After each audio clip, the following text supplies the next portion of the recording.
Right. My little one, Flamingo, gave me some ideas. This has got nothing to do with my own ideas. I think I've actually triggered him into being inspired towards the gameplay and ideas towards the gameplay. So it's not about me. It's all about the game and the people that play the game. So here it comes then. Basically, he's coming up with an idea where you kind of pair up into like duos, and whether it's on purpose or whether it's by mistake,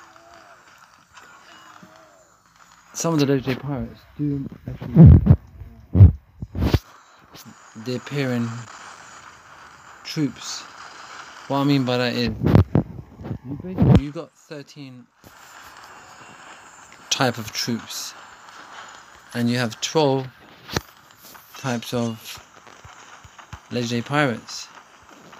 So there is one that can be paired with two, so it's no problem.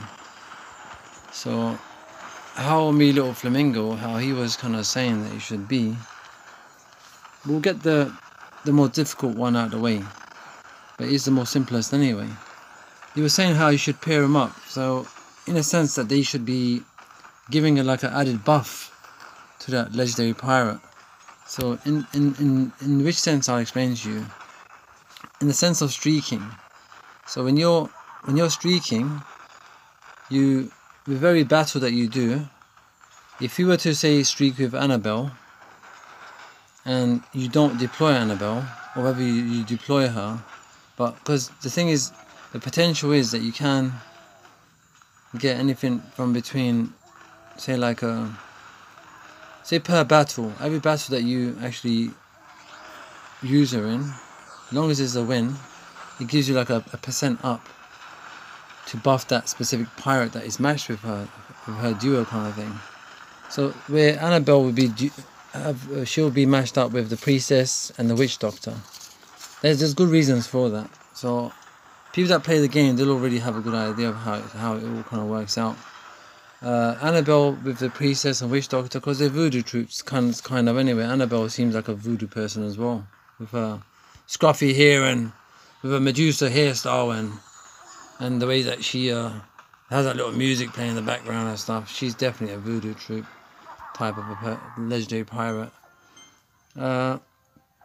So as you go through the battles, as you're streaking, as you start your streak, the streak starts. That's when the buff levels kind of are triggered with each legendary pirate.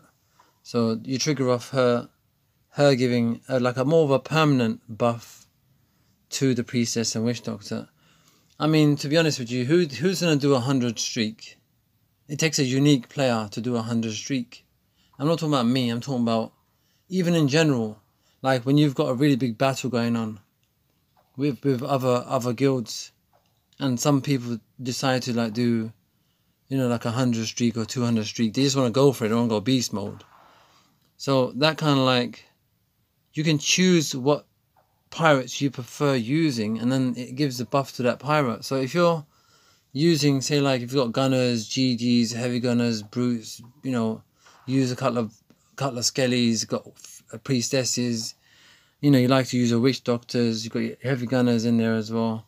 So when you got all this variety of troops, you can use the legendary pirates to increase buffs for those specific pirates if you want. There can be like a secondary buff style which can come into it. So example, like you use Annabelle, you get the win, it gives like a 1% to the witch doctor and priestess as added either like toughness or either added strength or added overall. Everything is added up. Everything goes up by 1%. So it's like Annabelle can be matched with priestess and witch doctor. He's saying how Qing Shi should be matched with the GGs, gunslingers, because Qing Shi and gunslingers, they both of these troops actually go for the defenses. When you play the game long enough, you kind of figured it. You figure it out. So it's like Qingxi should benefit the gunslingers. So it was saying how Tinto should benefit the juggernauts. This is one of those. This is just the one that, you know, doesn't really fit well. But except the fact that when you do use Juggernaut's ability, it takes a large percent of his energy down. Instead of using the ability to your benefit, you're also using it. If you're putting your Juggernaut in a vulnerable position, your Juggernaut will take more hit points. Not that he can handle more hit points, but he'll be taking more damage. So Tinto should help to take away that damage by giving a percent per battle win if Tinto is used. But Tinto doesn't have to be necessarily deployed for the troop to benefit from that percentage. But there should be a cap at 100% or 50% or whatever. I'll let Midoki deal with that, because and there's a lot of issues and headaches with trying to deal with all these new things in game, and the process that Midoki has to go through is just unbelievable. So I'm not in a position to put pressure on the makers of the game to do anything. I mean, it must be a hard job, tough job to even ignore people at times, to be honest with you. When you're the makers and producers of a game, there's a lot of headache that comes with it, and I quite appreciate the fact that, you know, I do respect them, and I don't want to. There's no more pressure coming from my side at all. There's nothing at all, nothing from my side. I'm with you guys in this, and I just want to, if I can help it in any way, like just with ideas, then fair enough. Yeah, so Tinto should just help the jugs, all right? Let's just get that out of the way. We don't want to be stuck on one like answer question and session and all that for too long. This is meant to be a specific video for this specific situation. So Blackbeard will be helping a gunner out, because Blackbeard has got a gunner as well. Alright, we're going to leave it to that. We're not going to go too complicated, too deep into it. What our reasons are for who's going to be with who. But we're going to match Blackbeard with the gunner. Yeah? So Sadie's going to go with the heavy gunners. Because she's snipers from far, and heavy gunners got their own thing going on as well. So let's just stick to that. Let's keep it simple, alright? Just follow my lead and we'll be fine. Because I've already done my homework, you see. And this got nothing to do with my ideas I already got. This is Flamingo's idea. Yeah, so Greenbeard is going to deal with the aeronauts, because he uses his peanut shooter that he shoots into the sky, and he spits all those peanuts out, those seeds and whatever he's got. Ba-ding. So he's doing that, and the aeronauts, bloated aeronauts, dropping their funny stuff from the like the seagulls will drop them on your shoulders, and these aeronauts are doing the same thing but the human style, with their bloated belly pants or whatever, gas pants, and they got in the air like a parachute, whatever it is, a little blimp or a balloon they got. So Greenbeard is going to be with the aeronauts. Alright, we're just pairing them up, matching them up. Just make sure you got your pens out, make sure you get your thinking caps on right now, you know, and we'll get there. And Caesar will be with Sky Raiders. Look, don't question me. Don't question me. Caesar with Sky Raiders, alright? He's all gonna have this, and that will be additional. There should be some sort of something going on with the Thunderstruck as well within the, you know, within the dynamics and the algorithms of the gameplay. But Caesar with Sky Raiders is the one, you know. And I think they should encourage. I think we can encourage Caesar to be used during the Thunderstruck, because he's got that element of fire, you know, that he brings into the, you know, the limelight. Yeah, so Jean DeBerry, she has to be with the Buccaneers, so, because she's got a similar thing as Buccaneers, but she's also like a thief as well. See, that's where it happens, you see. I'm thinking more like Mac McCracken to be with the thieves, because they both go for the loot storages, you see. But Jean DeBerry is also like a thief, but she's, you know, so it's like, I can't put Mac McCracken with the Buccaneers. I'd rather put Jean with the Buccaneers and put Mac McCracken with the thieves, because they both go for the vault, you know. It's all about the vault. That's what it's all about. Yeah, so Jean DeBerry with Buccaneers. Thieves are going to be matched up with obviously Mac McCracken. Cornelius, because he's got his little buddies in his back pocket. Like he's got his a pouch. Like his little, he's got his little joeys at the back. He thinks it's a kangaroo and that, and not a seagull or a penguin or a flamingo. So yeah, Cornelius Heston's more like with the skellies, alright? Because he's got his little skellies on him, and he's chucking skellies, and he's only matched with skellies. Don't ask me why. Robert Boomer is going to be with the bombers, alright? Let's keep it short. Let's keep it sweet and let's keep it simple. There's no need to make it more than what it is. Yeah? If you keep it simple, like the way I'm doing this battle right now, things will be fine. But as soon as you start asking too many questions, it starts to trigger me. So Romeo Boomer is going to be with the Bombers, right? Because that makes sense, doesn't it? And if it doesn't make sense to you, I have no idea what game you guys are playing. Right? So Romeo Boomer is going to be with the Bombers. Okay, that's the way it's going to be. That's the way it's always been. That's the way it's going to be. And it's going to be that. Simple as that. And what we're going to do is, if he's with Blackbeard is going to be with the Brutes. Just don't ask me why. Please don't ask me why. Blackbeard is with the Brutes. Because basically, because I did the last one left. So it's like when everyone gets to choose their partner and everyone gets to choose their team who they want to be with, and then whoever's left last, they have to just be with each other, you know. So tell me this never happened to you. This happened to all of us. So yeah, that's the way it is. Okay. So they're the last two left. So Blackbeard. Not Blackbeard, Black Bart. Oh, no, it doesn't work that way. See, I got confused already. Sorry about that. Black Bart is going to be with Brutes because they both do the chicken dance, don't they?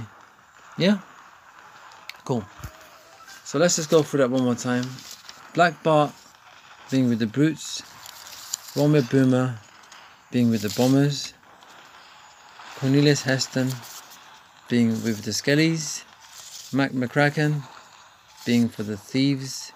Gene DeBerry for the Buccaneers. Caesar being for the Sky Raiders. Greenbeard being with the Aeronauts. Because when Greenbeard shoots his stuff out, and Aeronauts, they're shooting their stuff down, you see. So it's like they're very similar. Sadie for the Heavy Gunners because they both got long range. Blackbeard, because he's got a gun, he's got a pistol on him as well. He can go with the Gunners. Tinto with the Juggernauts to help to balance out the equation with them. Ching Shi with the GGs, the Gunslingers. Yeah, because they both go for enemy defenses and that. So they've got similarities anyway. And Annabelle with Priestess and Witch Doctor. So basically, it's all to encourage people to streak a bit more for a bit more longer. And if we could maybe match some of these legendary pirates up with the troops, you know, we can do well, just like the way I just done in this battle. We can do really well. We can move forward in this game in the most progressive way. Yeah.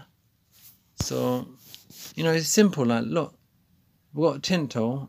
He gives toughness, added toughness, doesn't he? Yeah. And so he can help out the Juggernauts. Yeah, we've got Black Bart here. He can do the chicken dance. Yeah. He can be with the Brutes. Yeah. Because they do the same.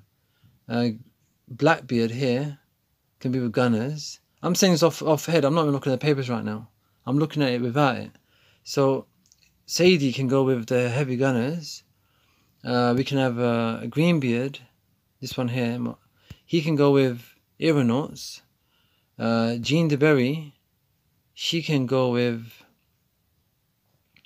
What did I give her? She's the only one that I'm kind of like...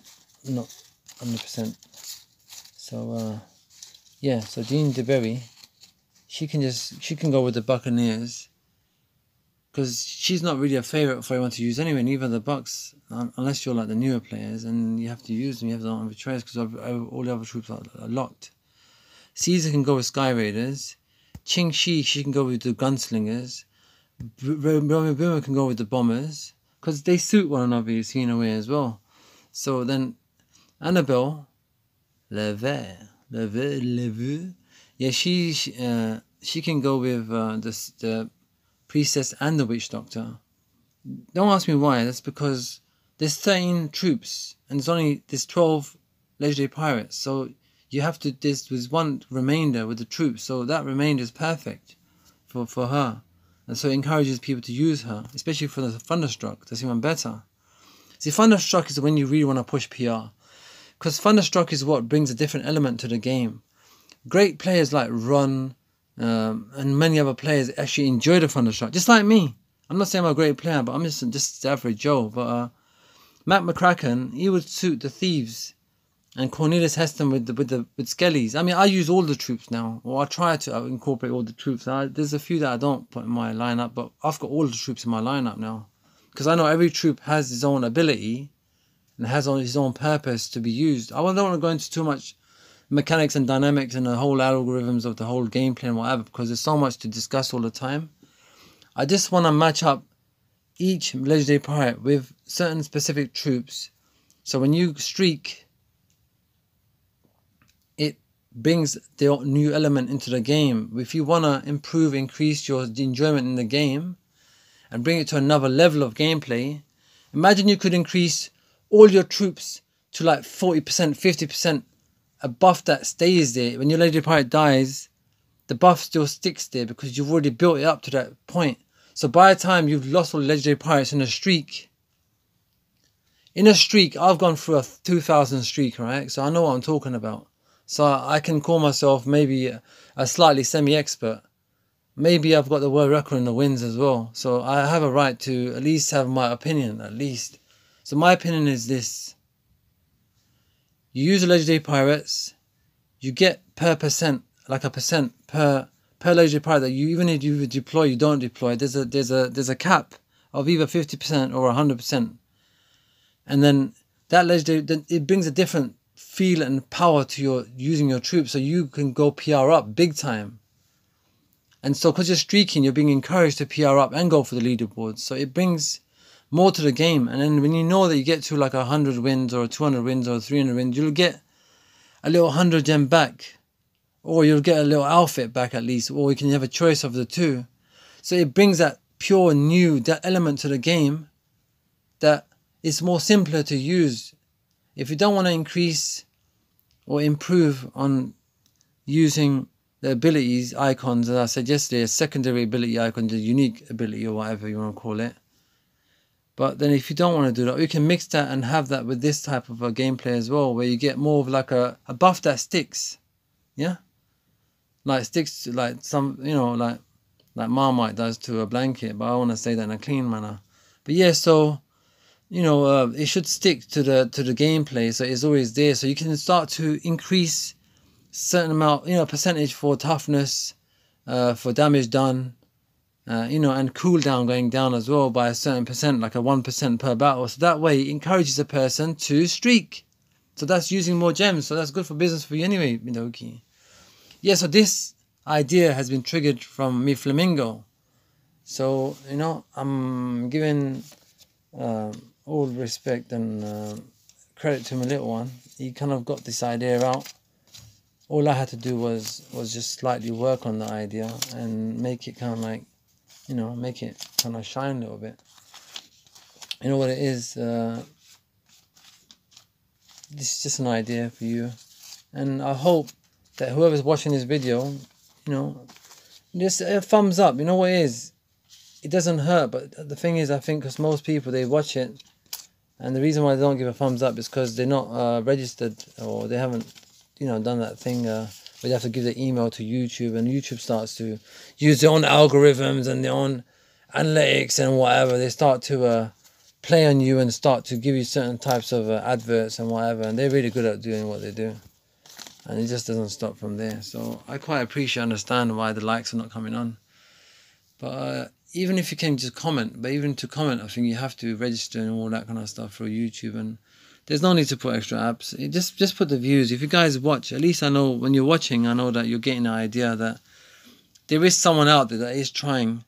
And I think that Midoki right now is sitting there surprised, thinking, this is exactly what we've got in front of us right now. And how come this guy is telling us something that we're already planning? So let's just hope it stays that way. I've only got a few more days of this, so I want to get this out of the way over this weekend. What I started nearly a month ago, I want to finish it in the next few days. So I really have a lot on my hands, because this idea that we just came out with, me and the Flamingo did, my little one, he's me penguin, he's not me seagull, he's me parrot. Yeah, so the idea that he came out with, I'm only using it to benefit everyone else. So if it does inspire or trigger the great, wonderful people at Midoki, every one of them, that open up the gates in the morning to the ones that switch off the lights in the evenings, just want to wish you all well. wherever you may be.